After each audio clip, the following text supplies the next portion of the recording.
Hello and welcome to the Monday Meta Report. So we went over these decks earlier in my stream, but it's just way too much effort to try to edit that stream recording to just have the meat. So I'm gonna do a quick re-recording right here now for us. So it's nice and trim and slim and has all the details. So this is all stuff we discussed on the stream, and I'm just giving it to you hard and fast. All right, so let's get into it. Over the weekend, there was the Magic World Championship, and we saw the standard championships. Here is a infographic I found from MTG Arena Zone, where of the standard metagame. So there were 32 competitors in the championship, and 22 of them were running Esper Midrange. 68.8% of the decks in the tournament were Esper Midrange. That is insane. Everybody's running Esper Midrange. So we're definitely going to have to take a look at Esper Midrange. But also, Grixis Midrange is actually the deck that won the entire tournament. Nathan Stewart, I believe his name is, was piloting his Grixis Midrange and crushed his way all the way to victory. And we're going to see how he did that as well.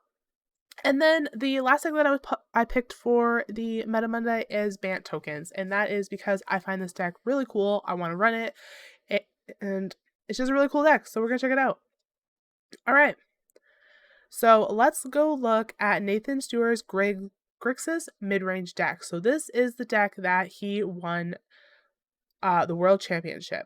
So Grixis Midrange is a mid-range deck with control and creatures with utility. We're going to see control and utility in the cards. So what do we mean by utility? Well, let's start taking a look. All right, first off, we're going to talk about Children, though, because this card is, in my opinion, they have a weird art. This is actually the Magic site, and they have weird art. So I grabbed a different art so we could throw it up in our graph here. But okay, so this card, in my opinion, is the best card in the game. A lot of people will say the Fable of the Mirror Breaker is the best card in the game, but in my opinion, the Shieldred is a win con on her own, and Fable is a win con usually paired with something else. So in my books, it's a better card. Both cards are incredible. Let's take a look at Shieldred and what she does. So she is a 4-drop. She is a 4/5 with Death Touch. Right there, that's insanely good. Like, why is that so good? And whenever you draw a card, you gain 2 life, and whenever an opponent draws a card, they lose 2 life. So it gains you life, which keeps you in the game for longer. It is an incredible blocker because it has Death Touch, and it is a 4/5 with 5 toughness, and it will slowly drain your opponent. This is kind of like a ticking time bomb, where when this comes down, you have less than 10 turns to live. It is basically what it comes down to. So fantastic card. Okay, so next we better look at the Fabled Mirrorbreaker because many people will say this is the best card in the format. Okay, so this is Saga. It comes in for 3 mana, and you can create on the first Saga, you create a 2/2 red Goblin Shaman with whenever this creature attacks, you create a treasure token. Treasure tokens can be tapped for any color of mana, so this is creating you ramp in the early game. The second saga allows you to discard up to 2 cards, and if you do, you can draw that many cards. So you can kind of cycle cards out of your deck that aren't helpful if you have a lot of land and you need something else, or you're really hoping to hit a specific removal to deal with the threat. You can use that to kind of cycle towards whatever you need. And then what's so good about this card and what makes this one of the best cards in the format is actually its third saga when it flips into the enchantment creature Reflection of Kiki Jiki. So this is just a 2/2 creature, which is whatever, but for one colorless, you can tap it and create a token that's a copy of another target non-legendary creature. It gains haste and it gets sacrificed at the end of the turn. All right, so let's look at what this is being used on, because Shieldred is a legendary. Not that you can tell in this art, but she is a legendary, so she cannot be copied by Kiki. Lily is a planeswalker. She can't be copied. The Bankbuster is an artifact vehicle. In creature mode, it may be able to be copied, but it's not likely to be copied. So what are they copying? What are they using Kiki for the copies? Okay, so Blood Tithe Harvester is an excellent candidate here. When the Blood Tithe Harvester enters the battlefield, you create a blood token, and blood tokens allow you to cycle cards, like you can discard and draw, similar to the 2 saga on Fable. Um, So that's just whatever. What's interesting is what you can do with those tokens, though. You can sacrifice the Blood Harvester, and remember, the copied one is being sacrificed at end of turn anyways. So if you sacrifice it early, that's not a problem, because it's gone anyways. So you can sacrifice it, and target creature gets -X until end of turn, where X is twice the number of blood tokens. So when you played it the first time, you create a blood token. When you copied it, you now have 2 blood tokens. And when you sacrifice the copy, you can now do -4/-4 to a target creature. So fantastic removal, and you can do it every turn. Well, you can only create, you'd be out of blood. No, your blood tokens keep increasing. So the next turn you can go and do -6/-6, and then -8/-8. It's incredibly good. You got to deal with the Kiki. You cannot let her be harvesting your blood tithe. And the other thing that Kiki will likely be copying is the Corpse Appraiser. And this card, copying the Corpse Appraiser and hitting an Evoke Despair is actually how Nathan won the entire tournament. That was the last couple actions that he did to win. He already had an Evoke Despair in his hand. He used that to clear the board and draw. And then he used his Kiki to copy a Corpse Appraiser, which when that enters battlefield, you exile up to 1 target creature from the graveyard. Remember that previously he had Evoke Despair to creature off the board, so there was 1 to be targeted. And if your target's put in exile this way, look at the top 3 cards of your library and then put 1 of those cards into your hand and the rest into the graveyard. So he was able to use the Corpse Appraiser to draw into an Evoke Despair, and so he used that on the second turn to do 6 damage. We're going to look at this card in a second because it's also insane. Anyways, he won the game with that. He won the game with the Kiki and the Corpse Appraiser into the draw for exactly what he needed to win. So that was incredible, and that's a fantastic card, and I believe he's next up on our showcase here. So Corpse Appraiser, which we talked about, fantastic card. This is the 3/3 for 3, and it is Grixis. It's probably the card in this deck that is making this Grixis. Everybody loves Make Disappear, but this card is really good. The draw and the utility that this gets you gets things out of the graveyard, which is always fantastic, and can win you the game, as we saw. Okay, next is Evoke Despair. We talked a little bit about this card, but it is extremely good. So this card is 4 black mana, which is quite a bit black mana, so this deck is definitely running heavy black mana. Everything else in here is either 2 black or 1 of other things, so it does work here because you don't need too many, you only need 1 of every other color that's in here. So you do actually get a lot of black mana down. Alright, so what does this do? It's a sorcery. 5 mana. Target opponent sacrifices a creature. If they can't, they lose 2 life and you draw a card, and then repeat this process for an enchantment and a planeswalker. So this is serious board control, because you could get up to 3 things sacrificed: a creature, an enchantment, and a planeswalker. And remember that Kiki, when it switches, is an enchantment creature. So that counts. If they don't opt to sacrifice her as part of the creature sacrifice, then she'll get sacrificed as part of the enchantment one, potentially, depending on how many enchantments they have out, of course. But this is great board control. It is going to clear the board, and if it doesn't clear the board, you get to draw a card and they lose 2 life for each thing they couldn't sacrifice. So this is giving you draw, it is draining their life, and is clearing the board. It is fantastic. There are 4 of them in this deck, and 2 of them played in the last game was the actual win con for the final match, which is pretty cool. All right, and the last card I want to look at, there's a lot of good cards in here, but I really want to look at the Reckoner Bankbuster because I saw people getting a lot of value out of this card. So this is a 2-drop 4/4 artifact vehicle. It only becomes a 4/4 if you crew it with 3 power or more. Both Corpse Appraiser and Breath-Type Harvester have the 3 power. Of course, Shieldred will be able to pilot it as well. The 2/2 token and Reflection of Kiki won't be able to, but if you're able to save them both, they could crew it. But the crew is cool and it's great, and people were attacking and definitely defending with this crew ability, but the real value on this card is the active. For 2 colorless, you can tap this creature and remove a charge counter. This thing comes in with 3 charge counters. And you can draw a card. And then if you remove all the charge counters, it produces you a 1/1 colorless that pilots vehicles as if it was 3.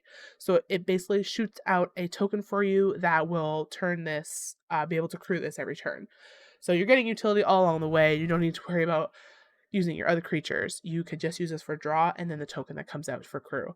So a lot of value, and the draw here, people were getting extremely good value out of the draw. If you ever had 2 mana up you didn't need at the end of a turn, or if you were holding a counter and the opponent never played anything you had to counter at the end of your turn, you could pop this for the draw. Like, it's just fantastic on the board.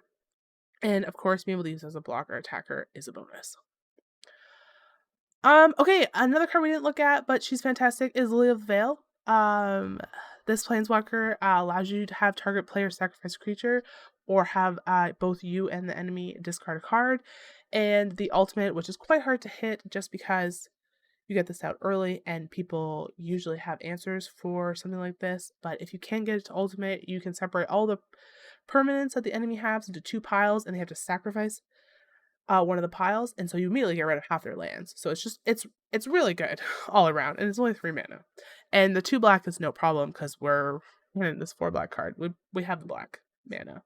So another fantastic card. And then the rest of the deck is filled out with just your plain old control.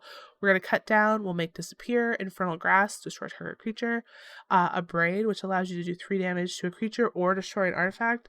So lots of control in here, and pretty cool synergies with the Blood Tithe and the Corpse Appraiser with Kiki. So that's pretty cool. And then, of course, Shieldred is a straight up win con on her own. Alright, so what's the strategy of this deck? It's to control the board state. With all the removal and sacrifice and draw that you're able to do with this deck, controlling the board state until you can get your combo with the Fable going, or get Shieldred down, or get the token so you can start whacking them with this 4/4, and they'll have nothing because you've controlled everything off their board, is basically how this deck wins, and how it did win. So what are the counters? I think the counters to this deck are other control. So I say that, even though the Esper Midrange deck is another control deck, it didn't end up beating it. It kind of lost to bad luck. We'll take a look at it, though. I just think control does a really good job on this deck because there are so many things that kind of work together here to bring together a win, like that Kiki working with some of our small drops, or that Invoke Despair.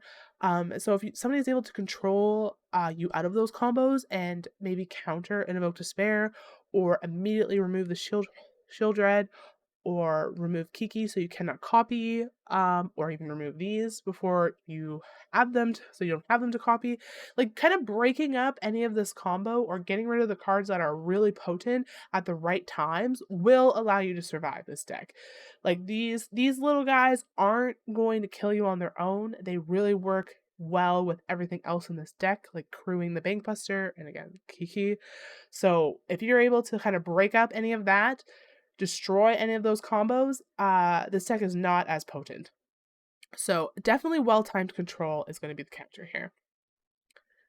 Okay, so we took a look at the champion, Nathan Stewart's Grixis Midrange. We should look at the second place. What did it lose to? Well, it lost to the most popular game in the format. Again, going into here, 22 out of the 32 competitors were running Esper Midrange, so we better take a look. We are looking at the deck list of Eli Cassis, and he was the second place winner. So this is the deck that lost to the deck we just looked at. Okay, let's break it down. Let's see what this is made of. So this is an Esper midrange deck. It's a midrange deck. The cards we're going to see are control with win cons, which is kind of interesting because the last deck we looked at was control with, like, kind of combo cards, which are win cons in themselves, but this one's structured a little bit differently. It has just, I drop this on the board, and this is something you need to worry about. So, the first one we're going to look at is AO. This card is a win con like a couple times. So first off, this is a 5-drop, 5/4 Flying Vigilance. So flying is always very potent. Vigilance, which is great. You do not get punished for attacking with this creature. So when you drop this creature right away, it's something the opponent needs to worry about. But there's more. When AO the Dawn Sky dies, choose one of the following. Look at the top 7 cards of your library and put any number of non-land permanent cards with total mana 4 or less from among them onto the battlefield. Put the rest at the bottom of your library. Or put 2 1/1 counters on each permanent you control that's a creature or vehicle. Whoa. Look at the top 7 cards of your library, and anything that's 4 or less mana goes onto the battlefield. Let's look at this. Everything is 3 or 4 mana. Even the Wandering Emperor. Wedding Announcement. Every single one of these permanents can be pulled up with AO and put onto the battlefield. Can you imagine hitting a Shieldred and a Rafine off of an AO death? Like, they killed your 5/4 flying, but you just dropped 2 nukes on them with the Rafine and the Shieldred. So this card is a win con like over and over again. You have to deal with it when it comes out. You have to deal with it when it goes away. What is going to happen when it goes away? The other option of putting 2 1/1 counters on each permanent you control, that's also really good. If you already have a board state and you're playing this deck, you can maybe opt to do that. You don't need to pull a bunch of stuff out of your deck. You're just going to buff everything up and do one last swing. So stuff like that is hard to deal with depending on what the Bears before is at. But both options are fantastic and both options can win you the game. So excellent win condition. We are holding out till we can drop something like this. Okay. We're gonna look at Rafine.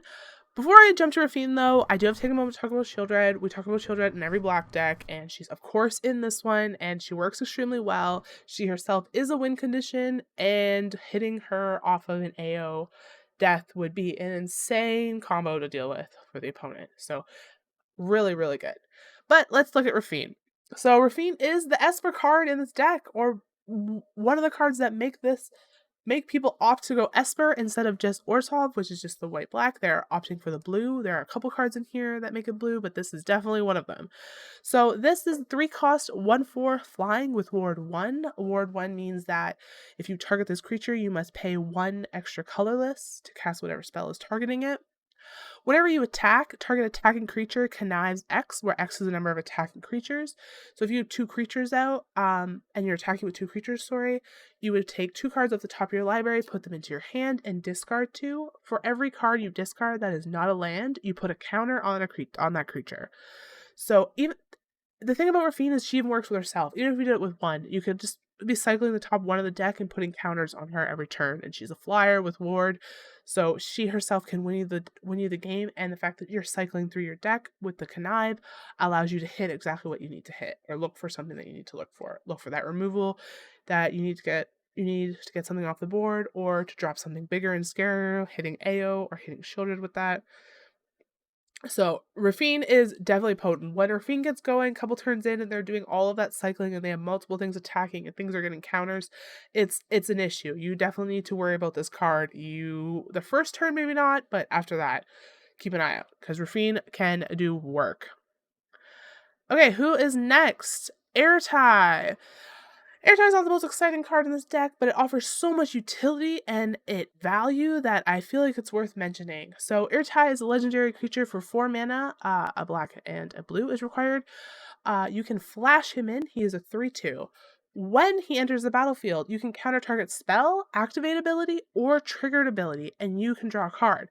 So for that option, you could actually flash this in when they're ultimating a planeswalker, and it'll counter that ultimate. They will not get that. They will lose that planeswalker, or lose the loyalty counters that they've done it, because you have countered that activated ability.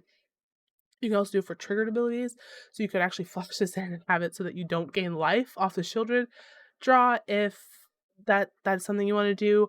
And you can also just do target spell. So this is also just a counter, straight up counter. So that's pretty cool. That's only option 1. Option 2 also allows you to either destroy a creature or a planeswalker, and then the opponent would draw a card. So you can either counter a target spell, activate it, or triggered ability and draw, or destroy something the enemy has and they draw. Either way, though, you end up with a 3/2 creature on the board. So great utility, and using this at the correct time can give you huge value. Huge value.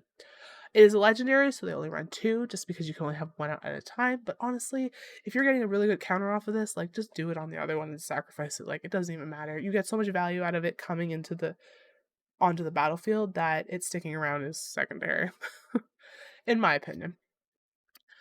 Okay, let's take a look at the next card. So we're gonna look at Dennick. So I maybe should have put the Anointed Peacekeeper in this spot instead of Dennick, but let's just talk about the annoying Peacekeeper for a second. So this is a 3/3 vigilance, and you can use this to look at your opponent's hand and choose something in their hand and have it cost 2 more, and have all of its activated abilities cost 2 more. This works on planeswalkers and like all kinds of stuff. It would work on Kiki. Oh, it doesn't actually work on Kiki because it's flipped, but it would work on a lot of things. And if you can see their hand and predict what they're going to play and kind of mess up their plan by having something cost 2 more, you can get a lot done with the Anointed Peacekeeper. All right, so cool card, but not as cool as Denig. All right, so Denig is 2 mana for a 2/3 with lifelink. Right there, that's good. There's not a lot of 2 drops. Sometimes not even a lot of 3 drops that can attack into a 2/3. Especially if the lifelink. Like you don't want to just throw stuff at this because it'll end up gaining you. It'll gain life, right? So that's good. And there's more. Cards in your graveyards can't be the target of spells and abilities. In the current standard play, there are a ton of cards that reanimate or target graveyards. Black, white, green are all running cards that can target the graveyards, so that works really well to shut that down. And if Denik dies, he has a disturb cost. You can bring him back as a 3/2 flyer. And when one or more creature cards are put into the graveyard from anywhere, investigate. And this can only happen once per turn. And if he dies the second time, he's actually gone into exile. So investigate, what does that mean? It means you get a token that for 2 mana you can draw. So this card comes back as a 3/2 flyer and has the potential to create you tokens that allow you to draw. So a lot of utility and a lot of value from this. This is a legendary creature, but they're still running 4 because of all the value you can get of this. The lifelink is going to keep you keep you healthy in the early game so you don't get run over, and the flying and investigate is potentially going to win you the game later. If they can't deal with flying, and if you can draw into the right things, it could be a very good card. Very valuable. All right, and then the last spot, we're going to look at the Wandering Emperor. So this is a 4-drop planeswalker, which is it's kind of insane because it has flash. And if it is the turn that you flashed it in, you can activate all of its loyalty abilities as if they were instants.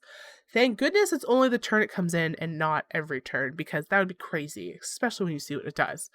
So for the +1/+1, you can put, or for the +1, you can put a +1/+1 counter on a target creature and give it first strike, which sounds okay, but it's actually insane because you can flash this in, buff something up, and give it first strike, so you can block with it and potentially kill a creature for free because they didn't expect it to have +1 in first strike. So that's really cool. Also, you could create a 2/2 white samurai token with vigilance, like a 2/2 with vigilance for -1. I feel like that is really good. Like that planeswalker ability is just really good. And then -2, which this is the highest value option on this card. It's not even the other ones, which are both great. -2, exile target tapped creature. That is so good here because this has flash. So you can wait until they tap the creature to activate the ability, like Kiki. Or wait till they attack with something and then flash this in and have that tapped creature exiled. So you exile that, which means it doesn't go to the graveyard. It can't be reanimated. It's gone forever. And you gain 2 life. So insanely good card. Very good. A couple other cards we should mention is the Tenacious Underdog. We talked about this in our mono black deck. This comes back for the Blitz cost, sorry, and allows you to draw cards when it leaves. So this is just more draw and attack, which is really good. We talked about the Anointed Peacekeeper. Ludwig, this lets you mill cards and then you can exile cards from your graveyard and have one of them be copied into this creature. I'm not 100% sure I have this right, but I'm pretty sure you could use Oleg, the transformed version of it, to copy a Shieldred and potentially have 2 Shieldreds on the board, because it does say that it gets the name Oleg. And so it itself is legendary and Shieldred is legendary, but because the names are different, they're allowed to both be on the field, even though it'll be a copy of Shieldred under a different name. Like, that's really good because now on the draw, they're going to lose 4 life. Like, that's crazy combo there. So, another great card we could have showcased, Wedding Announcement. We've seen this card before. It is very good, of course. Make Disappear. You're going to run these in your blue decks just because of the high value. There's not too much you want to sacrifice, but potentially the Tenacious Underdog is worth sacrificing to get the casualty on the Make Disappear as well. Void Rend is a great card that this deck is to use because it is running the Esper colors. This is a 3 cost that this cannot be countered, and it destroys a target non-land permanent. So that's enchantments, artifacts, creatures, planeswalkers, basically anything on the board is gone, except for lands. All right, and then Fertile Grass and Destroy Evils. Destroy Evil we talked about again, but destroying things with toughness 4 or greater is basically the only time you have to worry about it. Like looking at this deck, so that could be targeted on Shieldred, that could be targeted on AO, and Rafine. So those are 3 fantastic targets. Shieldred, Rafine, and AO are like 1-drop win cons almost. So to be able to remove those with Destroy Evil, if you're playing a matchup, mirror match, which this deck definitely did, because 22 of the decks in the tournament were running these very same cards. So it's good against itself. And of course, destroying enchantments. That gets rid of Kiki, which we talked about before. It gets rid of the wedding announcement. So good value on that card as well. All right, what's the strategy of this deck?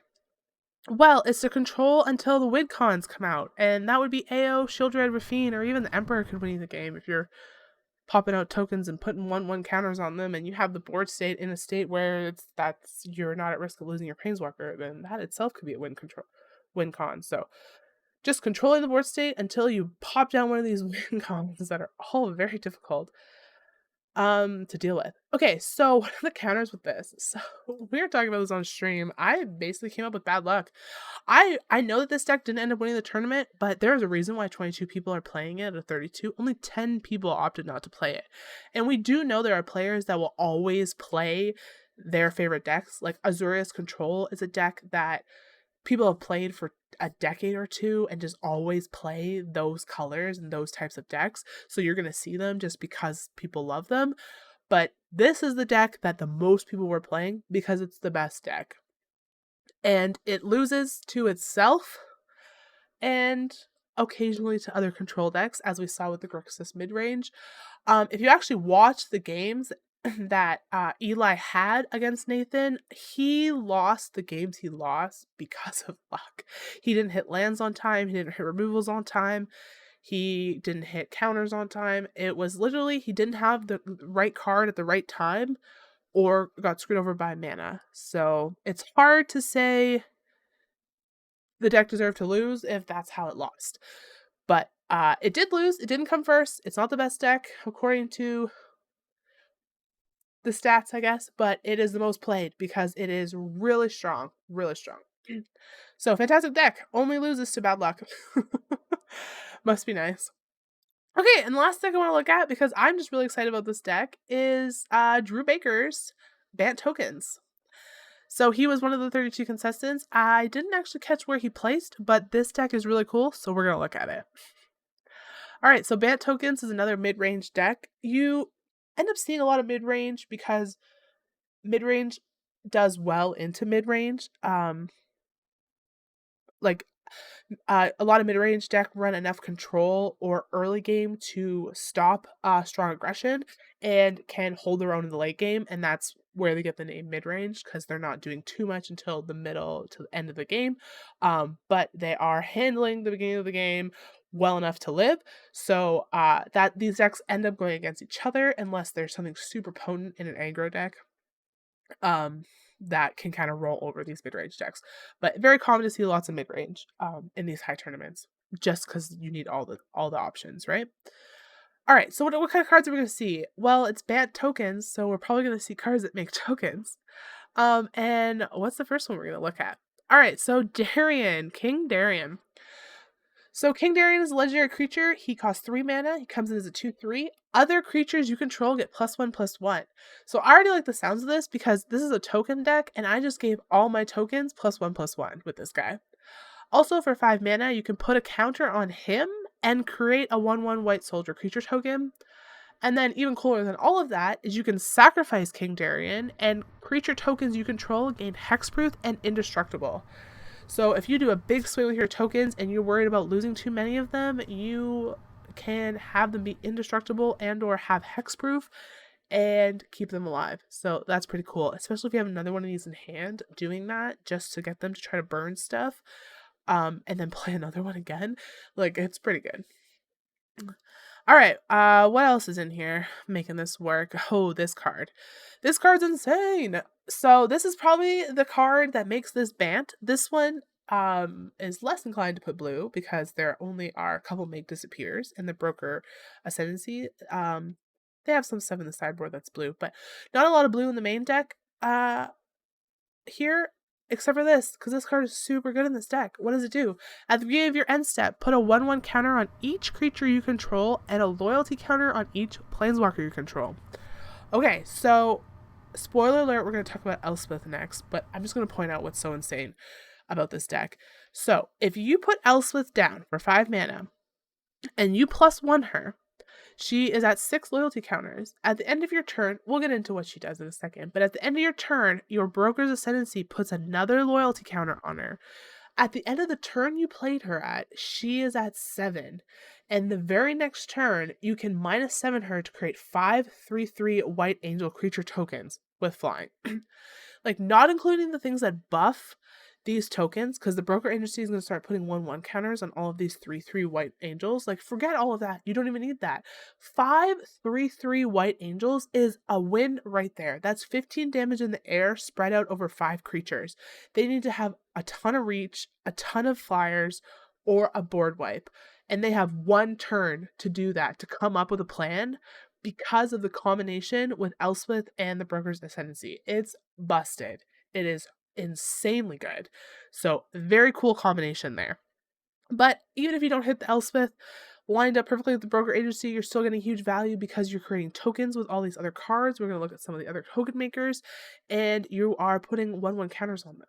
So, some of the other token makers that we are not going to showcase are Join the Dance. So this creates you 2 white human creature tokens for 2 mana, and you can flash it back for 5. You're on 4 of these in the main deck, so you can play them all and flash them all back, and you're getting a ton of tokens from this. What else makes tokens? Adeline makes tokens. I think we showcase Adeline. Actually, let's just keep going. Okay. So let's talk about the Elspeth. So she can also pull 7 that can make you tokens potentially as well, because she can pull stuff off the top of your deck. So let's look at her. So for the +1, you choose a target creature, you put a 1/1 counter on it, and you can put another counter on it that is either a flying, first strike, lifelink, or vigilance. So depending on what you need, if you need lifelink because you're low on life, if you need flying because they have blockers, if you need vigilance because you need to block, if you want first strike to have that advantage, like, you get to put one of these on a creature every turn and they stay. So you could put flying on one token and first strike on another token and lifelink on that first token. Like, the combinations and what you can do here is like super versatile, and you pretty much always will get some kind of value out of that. So -3 is also really good. Look at the top 7 cards of your library and pull a permanent with mana value 3 or less from among them. Put it onto the battlefield with a shield counter and put the rest of the bottom of your library. So 3 or less, you could pull in a Kingdarian, you could pull out the Resolute Reinforcements, Adeline, Galagrita. These are all cards, great cards to pull out. And they get a shield counter, which means the first time that damage is done to them or they are targeted by removal or something, that shield counter is consumed. The only thing that works through the shield counter is an exile. So if somebody were like to use the Warner Emperor to exile that card with a shield counter, that would still work. So there is some counters to it, but still extremely good. And then the -7 we talked about is just, that's it. That's the game. If someone -7s an Elspeth on you, I hope you have a board wipe ready to cast because you're in trouble. All right. Fantastic card. Who's next? All right, wedding announcement. Of course, this card is in every white deck. We talk about it all the time. It creates you 1/1 white human creature tokens on every turn for 3 turns, and then after that flips into an enchantment that says creatures you control get +1/+1. That works really well with Darien. Now all my 1/1s are +3/+3s. If I have the broker agency out there, I'm just buffing everything more. Also, I kind of skipped over it, but if you attack with 2 creatures or more, you can draw a card instead of create the token. I think the token is more valuable here because there's so many ways to buff the tokens, and they themselves get value off of the wedding festivities. But if you're desperate for a draw, you could, and you have some creatures already out, which I'm sure you do in this deck, you can also just attack for 2 for the draw. There's 4 of these in the deck, so you have a lot of opportunities to do both if you need to. So, fantastic card. Okay, and the last card we showcase is Adeline. So Adeline is a legendary human knight. She costs 3. Her power is equal to the number of creatures you control. In this particular deck, it's going to be high because you have a ton of tokens coming in. Whenever you attack, for each opponent, create a 1/1. Your opponent's always going to be 1 in the standard meta, so you're just creating a single 1/1 white human creature token that's tapped and attacking, um, as well like the player or planeswalker that you were attacking. So it comes in attacking whatever you're attacking. But it comes in as a 1/1, and if you have your wedding festivity or King Darien out, that is coming in as a 2/2 or a 3/3 every single time you attack with anything. It doesn't have to be with Adeline. So attacking with another token, if you have Adeline on the board, will create you that extra token. And she gets bigger and bigger for each creature out. Her power toughness is equal to the number of creatures you control. So she becomes huge and she has vigilance. So she is a great attacker. You don't get punished for attacking with her. You still have her to block, and people can't attack into her because she will definitely have enough power to win that fight, unless they have +4 and first strike. Or 4 power and first strike. That's basically the only thing she wouldn't be able to deal with. So makes tokens as well and benefits from tokens.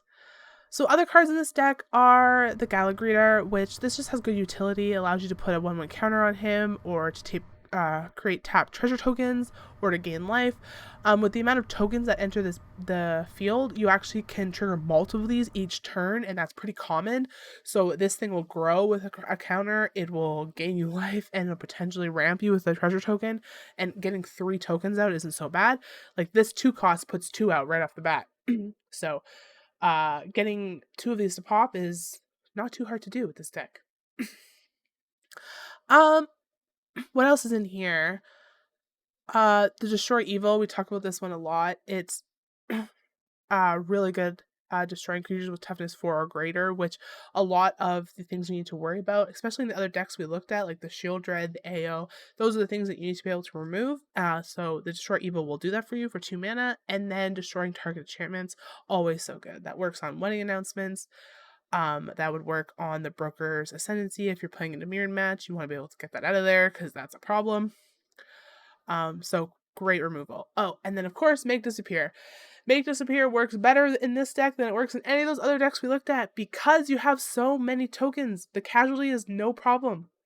Sacrificing into that casualty is usually not a problem at all, which makes this card now cost 4 colorless. It targets the counters a target spell unless the controller pays 4 if you use that casualty ability by sacrificing one of your tokens. So a lot of value can come out of this card as well. It just synergizes well because you're going to have a lot of creatures you don't mind sacrificing. All right, what's the strategy of this deck? Overwhelm them with buffed up tokens. That's it. These things are going to be nasty and growing. The Wandering Emperor puts counters down, Elspeth puts counters down, the Broker's Ascendancy puts counters down. All of these are going to buff up your creatures and make them harder and harder to deal with as turns go by. So overwhelm is definitely the word, I feel, when you play a deck like this. All right, what's the counter? Board wipes. Board wipes for the counter. Also bouncing tokens, things like that. Getting rid of the board state. A lot of these cards work really well together. Like the Broker's Ascendancy is such an insane card, but if you don't have creatures or planeswalkers on the field, you're not getting any value out of this. So if they can keep your board free of creatures and planeswalkers, some of these big cards that are really potent aren't getting any value and no good for you. This deck also does run AO, so it does have a chance if it gets board wiped to pull a bunch of stuff back onto the board and be in an okay state, and that's kind of the counter to the board wipes. That's what this deck kind of tries to play with. But a board wipe will definitely do damage. It will slow this deck right down, and they have to rebuild or hopefully hit that AO and pull all these cards back out of their deck onto the field. All right. Bant tokens, very cool. I'm gonna try to build this deck, I think, because it just looks really fun to play. Okay, thank you so much. That was this is week 2 of the Monday Meta Report, and we took a look at some of the top decks that were in the Magic Championship that happened over the weekend. Today is Halloween, so happy Halloween. Thanks for checking this out. I do run through these live on my Twitch stream at 4:30 EST, Eastern Standard Time, on Mondays. And then I am re-recording them later that evening to put on YouTube, just so they're slim and trim and have all the good stuff in there. Whereas I'm interacting with my chat when I'm doing it on the stream. But either way, check it out on YouTube or live on my stream if you want to see next week's Monday Meta Report.